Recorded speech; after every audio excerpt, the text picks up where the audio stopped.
Have you ever met someone who seems calm, polite, even generous, yet leaves you with an uneasy feeling deep inside? What if the real danger in people isn't loud anger or obvious hostility, but something far more subtle? Carl Jung, the pioneering Swiss psychologist, believed that a hidden trait, often overlooked, marks the most dangerous individuals. This is the shadow, the parts of ourselves we deny but carry within. That's not a trait we instinctively fear, like aggression or dishonesty. In fact, this danger often hides behind a quiet mask of calm, control, and even charm. That's why it can go unnoticed until it's too late. That's not a trait we instinctively fear, like aggression or dishonesty. This hidden danger slips past our defenses, revealing itself only when the damage is done. In this video, we'll dive into Jung's profound insights about the unconscious and uncover the subtle warning signs you can't afford to ignore. By the end, you may see certain people, and even yourself, in a new light. We must first understand his view of the human mind. Jung believed we all wear a mask, a social persona crafted to navigate the outer world, but beneath it lies the unconscious, a vast realm filled with instincts, repressed emotions, and universal archetypes. At the heart of this hidden realm is what Jung called the shadow, the collection of traits we reject in ourselves. In midlife, as we strive for meaning, the shadow emerges from the tension between who we are and who we feel we must be. From childhood, we learn what's acceptable, lovable, or praiseworthy, pushing aside parts that don't fit. Traits like vulnerability, anger, ambition, or independence get quietly buried. Over time, we identify only with the parts of ourselves that win approval, disowning the rest. But those rejected parts don't vanish. They linger. They simmer beneath the surface, shaping our reactions, choices, and perceptions in ways we don't see. This silent influence is why the shadow is so powerful and so dangerous when ignored. In midlife, as we seek individuation, the shadow holds not just our flaws, but also our untapped potential. It carries our envy, fears, and even suppressed talents, waiting for us to face it with courage. But when these parts go unacknowledged, they twist. People who deny their shadow often project it onto others, blaming the world for what they refuse to see in themselves.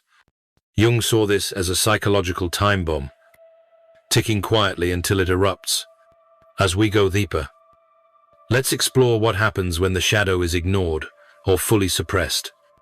When we bury our darker impulses, they don't disappear, they retreat into the unconscious, gathering strength and seeking release. Jung warned that what we refuse to make conscious, we live out as fate. In midlife, this unacknowledged shadow can steer our lives in ways we don't understand, driving self-sabotage or quiet resentment. The unconscious isn't just a storage for repressed urges, it transforms them. Jung saw it as an active force, not a passive container. When parts of ourselves are denied, they don't stay still. They morph, seeking expression through indirect, often destructive channels. The longer these aspects are suppressed, the more symbolic and irrational their emergence becomes. Nightmares, compulsive behaviors, irrational fears, or self-destructive patterns can all signal a shadow desperate to break through into consciousness. Jung believed that the longer we ignore these signs in midlife, the more they escalate, pushing us toward collapse or eruption as we grapple with our unlived selves.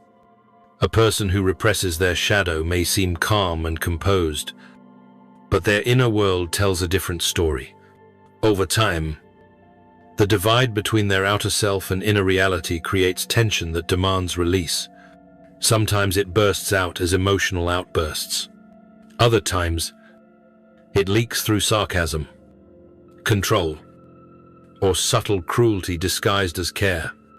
These individuals may not understand why they sabotage relationships or feel chronically unfulfilled. Yet the root is always the same: a shadow left in the dark.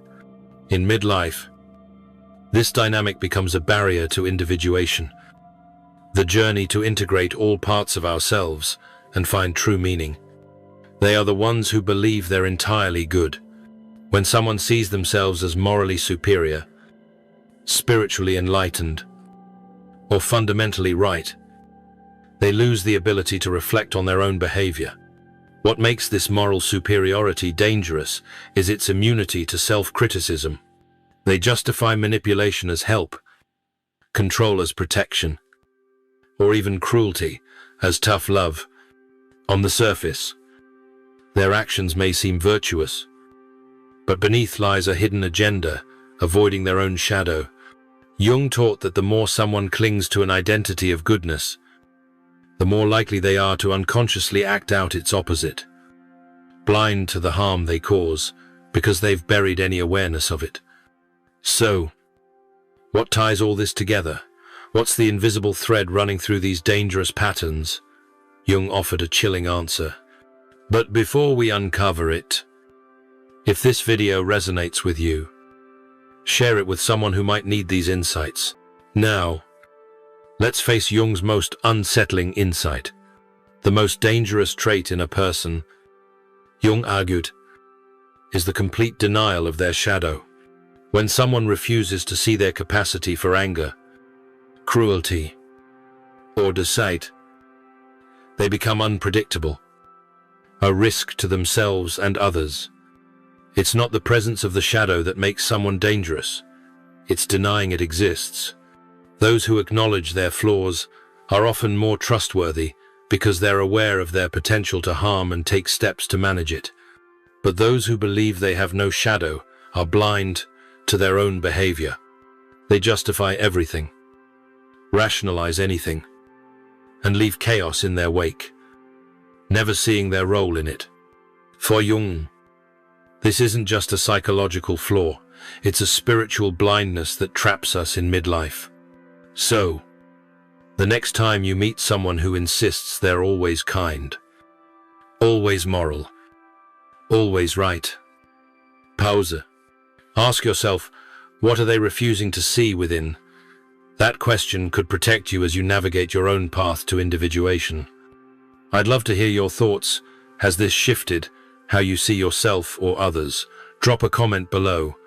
And if you're ready to dive deeper into the human mind, subscribe to Mental Dose, because the more we explore the depths of others, the closer we come to facing the profound truths within our own souls.